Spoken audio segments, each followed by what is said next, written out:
Good morning, everyone. My name is Kait Malone, and welcome back to my true crime channel. This morning, I have an update for you all in the Gabbie Petito Brian Laundrie case, and this is a long-awaited update. If you aren't all caught up in this case, I will link down below the timeline video that I made regarding this case. So pause the video, go watch that, and then jump back on here, because you need to watch the first one before you understand what's happening in this video. It was announced yesterday that the notebook found near Brian Laundrie's body did in fact contain a confession, which is what we all were hoping for. And the FBI announced that Brian did in fact write in that notebook that he killed his fiancée, Gabbie Petito, which is no surprise if you've been following this case. This is where we all thought this was going to go. But I'm honestly just relieved that they're finally closing this case with the conclusion that Brian did kill Gabbie, and they're not leaving it just open-ended. Because that sometimes happens with cases where the person that is the suspect dies, they kind of just close the case being like, well, he probably did it. Sometimes they're even like, oh, well, this person was a person of interest, but he's no longer living, so we can't convict him. We can't go through the trials, is what it is. They never conclude it with, a guilty verdict, which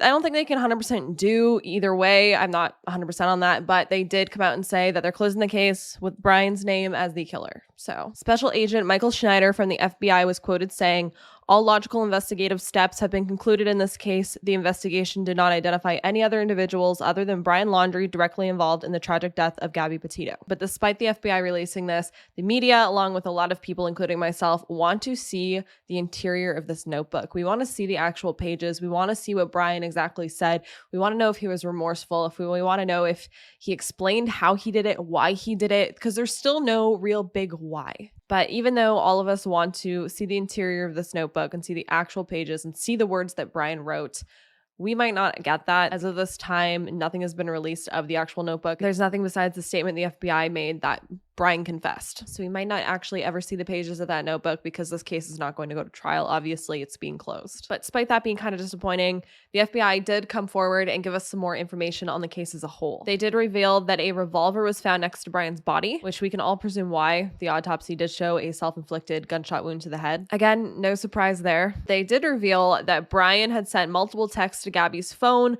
knowing she was dead in probably hopes of somewhat like tricking the police into thinking that she was somehow alive because he was texting her, which I don't know why he would think that would work, because it obviously did not. That was such a stupid tactic. This is a big one though. When Brian returned home to Florida with the van, he immediately retained a lawyer as soon as he got back. It wasn't like Brian had returned to Florida with the van. He went on these camping trips with his family. He was living normal life, la-di-da, ignoring, Gabbie's family. And then Gabbie's family started getting more and more concerned. And then he retained a lawyer. He literally returned to Florida, retained a lawyer immediately. So that makes me question then what his parents really did know. Law enforcement came out and said that Brian's parents haven't been charged with anything yet. But how does your son return from a trip without his fiance with her vehicle and retains a lawyer, and you're just ignoring it all?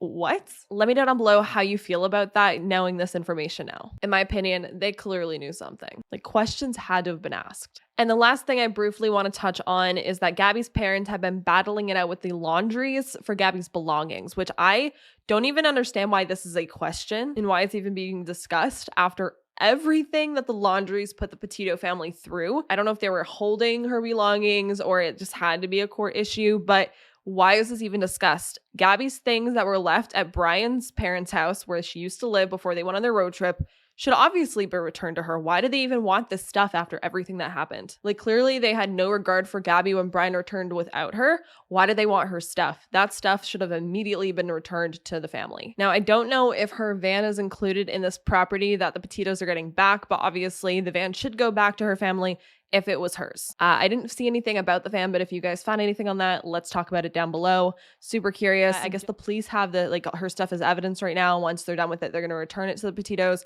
But why that needed to be even a discussion is beyond me. So how do you all feel about the conclusion of this case? Are you satisfied with the FBI just saying that Brian confessed, or do you want more information? Do you want to see the contents of that notebook too?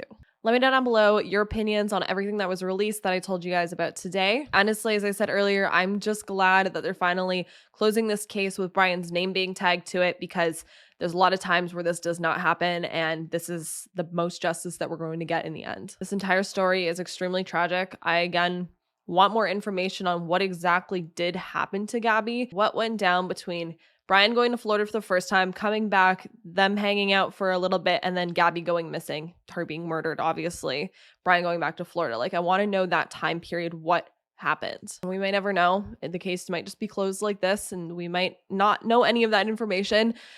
But at least Brian has been announced as the official killer. It's linked to her case. It's on there. And it's not just left open-ended. So yeah, that is all the information that was released yesterday. If you guys are not subscribed, please hit that subscribe button and turn on the notification bell so you're notified when I post new videos.